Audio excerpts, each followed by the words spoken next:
Claire Curran. Mr Speaker. Thank you, Mr Speaker. I'm pleased to take a call in the second reading of the Accountancy Infrastructure Reform Bill.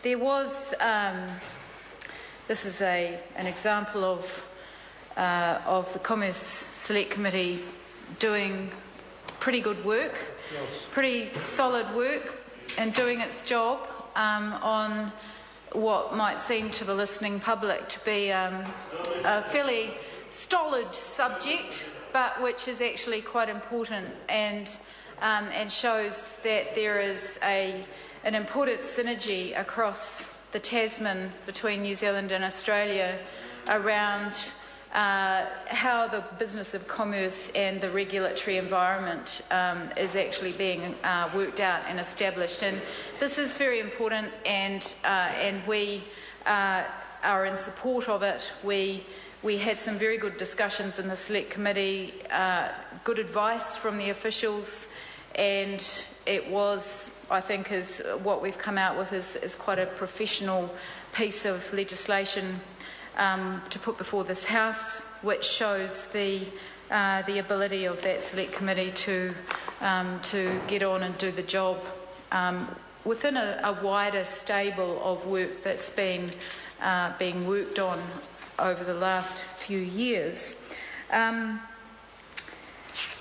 There were some very interesting components and pieces of discussion in this bill, and in fact I have to say that the vast majority of the discussion in the Select Committee was concerned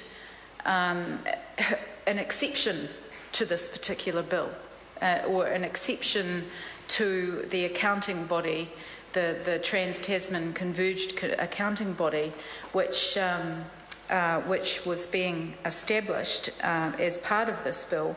And it was an interesting conundrum because it was essentially on the grounds of conscientious objection, which the submitters that came before us were asking for an exception, and so therefore that did exercise the committee really on which took us for quite some hours in determining the rights and wrongs and the ethical issues that might result from a body or a group of individuals who wanted to accept themselves from being recognised under a particular part of this bill on the grounds of their religious affiliation. And I refer to a pair of submitters, and I think it is important because there does need to be, I think the House does need to be aware of this exception, which is, I think it's section 31, clause 31,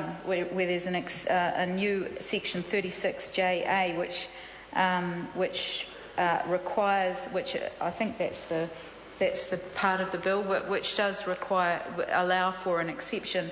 The pair of submitters who came before us noted that changes in the bill requiring auditors and qualified statutory accountants to belong to professional bodies, they contended that was a limitation on the right of freedom of association in the New Zealand Bill of Rights Act 1990, and they said that their religious beliefs prevented them from joining groups with non-believers.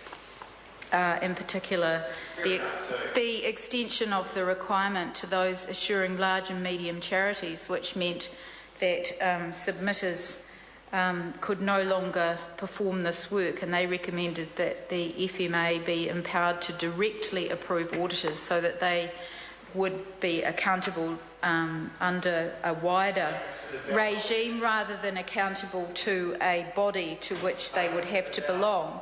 Well, I mean, the member across the House may laugh about this, but actually it was quite a serious issue which did, as I said, exercise the minds of the committee. The two members, and I'm sure they wouldn't, the submitters, I'm sure they wouldn't mind their names being used because they were actually publicly submitting to the Select Committee, Brian Prestige and Michael Powell, and their group was the Exclusive Brethren. which was, Mr. Speaker, that it was actually a very substantial discussion that occurred, because ultimately the discussion came back to a principle, and it was essentially if here we were as a select committee referring back to the House a piece of legislation that would be that all of New Zealand, and it was a law of the land, and it created a new updated regulatory regime. And here was a pair of submitters who wanted to be exempt from having to belong to the professional authority, which would be accountable on the grounds of their religious belief. And how we came to accommodating them is going to be heard in the next instalment of my speech on this bill, I would presume. So, in summary, though, before I get to that next instalment, we do support this bill because it is an important upgrade to the accounting infrastructure in New Zealand. It's solid and it's I guess modern. Sorry to interrupt the honourable member. The time has come for me to leave the chair. This debate is interrupted and set down for resumption next sitting day. The House stands adjourned until 2 p.m. on Tuesday, the 22nd of July 2014. Good evening and a safe adjournment period.